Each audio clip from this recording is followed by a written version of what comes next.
ข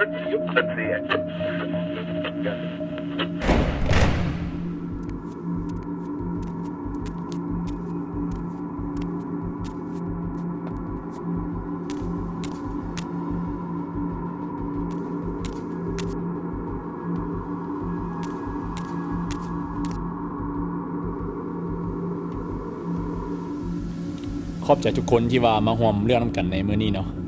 เดี๋ยวเรามาเริ่มกันเลยและนี่แม่นโฉมหน้าของผู้เข้าประกวดทั้งหมดเราจะเลือกเอาเพียงแต่20คนเท่านั้นเพื่อที่จะเข้าไปรอบชิงชนะเลิศ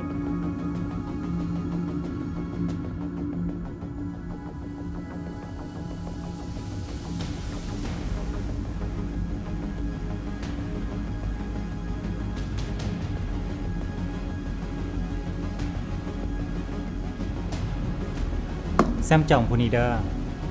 เรายิ้มมีเสน่ห์ดีน่าฮักแซมมัก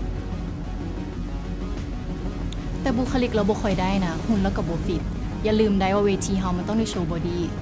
แมนผู้เข้าประกวดต้องพร้อมทุกอย่างบ่ว่าจะเป็นบุคลิกท่าทางและก็ความสามารถนี่ไอ้ว่าผู้นี้นี่โอเคเลยแหละครับ แต่ที่ไอ้ตุ้ยว่ามานี่บางคนนี่ก็ยังบ่ได้มีความมั่นใจแต่ยังบ่มีความกล้าแสดงออกแล้วก็แบบยังเว้าข้างๆคาๆนะนะเฮาให้โอกาสกับเจ้าได้ฝึกแดไอ้คิดว่าคันกับเจ้ามีความพยายามก็น่าจะได้อยู่ได้